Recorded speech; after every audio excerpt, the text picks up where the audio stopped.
wanted to talk about some of my recent reads because I've been reading a lot these past couple weeks, and I've loved what I've been reading. So I wanted to kind of delve deeper into some of them and talk about like my thoughts and feelings. So the first book I have here is Parade by Rachel Cusk. This is my first book that I've read from Cusk, and to sum it up, it was very confusing and I loved it.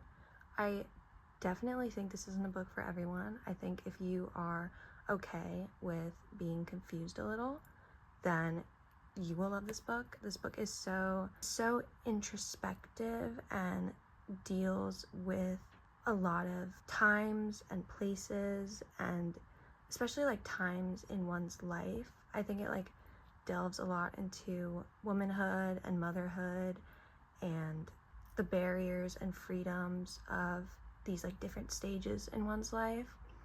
But to like say what it's about, it's kind of difficult to say what it's about, but we like open up on this scene of this painter G who has started to paint upside down pictures. Not that he's painting upside down, but like the pictures are upside down, like the paintings are upside down. And then from there we kind of follow like this, I don't know if it's like a cast of characters or if it's like a character throughout their lifetime.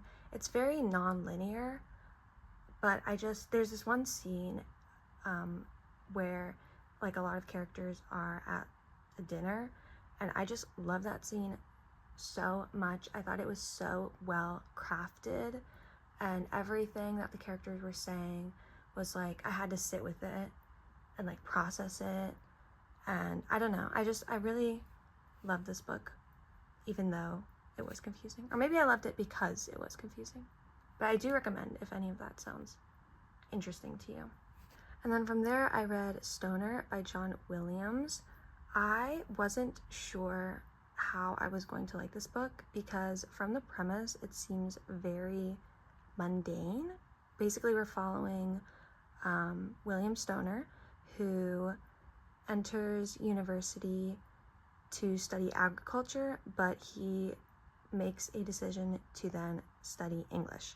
And we just follow him as he becomes a professor and his dealings with love and children and thoughts of his own position in the world and in life. And it's so understatedly beautiful. I think it's not a book that has plot twists or anything that's going to like completely surprise you like out of left field, but it's so beautiful and the writing is amazing. Like you just fall into it.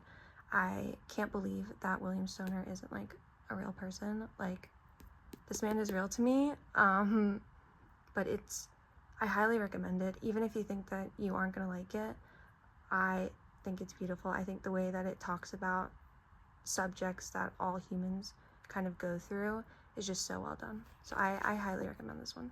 And then I just finished Virginia Woolf's To the Lighthouse yesterday, and I love this one too. Like, I don't know, I've just been reading such bangers, which I'm very happy about.